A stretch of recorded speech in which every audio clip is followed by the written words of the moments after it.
was in California, and I was up to his house, and we were talking, and I said, you know, you mean so much to the jazz world. You're the person who knew the jazz musicians intimately, and with your writing skills, you could write so much about them, first person. You would talk about you and Dizzy, you and Miles, and you told us from your own personal viewpoint about their lives, about their music, about their education, about their contribution to the world.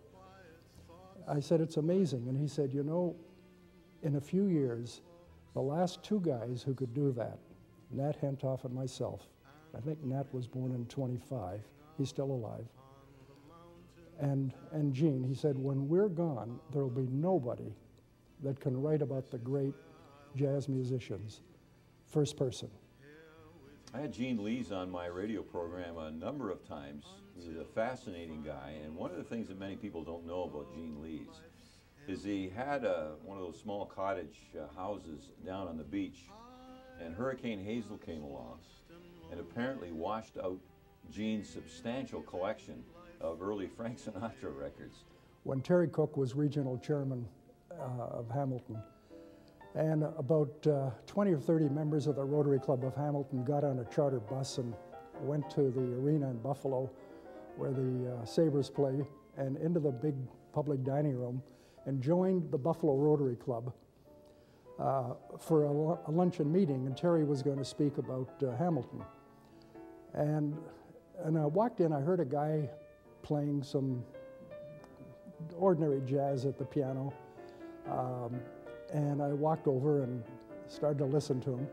And he was one of the members there, and he nodded at me. He says, is there anything you'd like to hear? So I figured, hey, I'll let this guy know that Gene Lees was from Hamilton. So I asked for Waltz for Debbie. And I said, do you know it?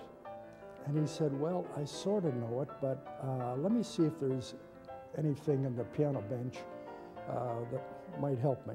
So we opened up the piano bench, and so help me, there was one single sheet of paper in there, and it was Waltz for Debbie. And he pulled it out, and we looked at each other in absolute amazement, and he played it.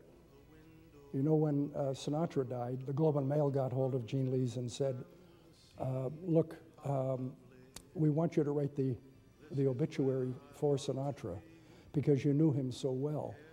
You sat beside him in studio while he was recording some of the songs you wrote the lyrics for. And the obituary came out as 3/4 of a page.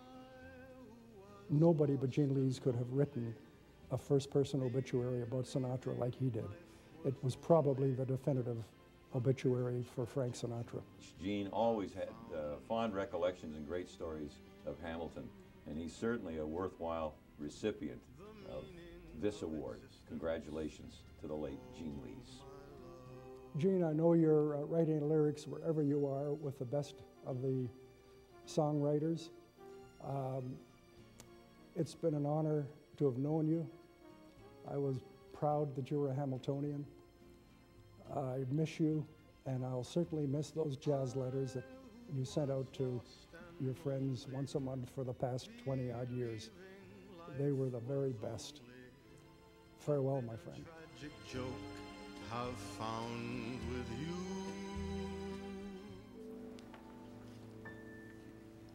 I suppose the dreams of girls are much the same, filled with grand romances, dashing men, and fame. To have that perfect face, to be like Princess Grace, living a life of leisure. But you awaken to reality one day and find your dreams got lost along the way. After all is said and done, I've discovered I have won on pleasure. You mustn't laugh. You mustn't laugh. I love to make things grow. I simply love to make things grow. To have that miracle of life unfolding there before my eyes, watching as a tree I've nurtured reaches for the skies. I wish I could explain. I love the cycles of the sunlight and the rain. It's simply much too deep for words. It's like the instinct of the birds to see some lovely thing you've planted growing silent from the earth. Fills you with a nameless peace and makes you feel like you may have some worth.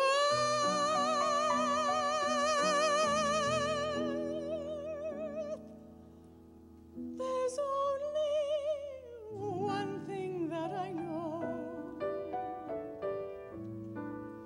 In this uncertain world, I simply love to make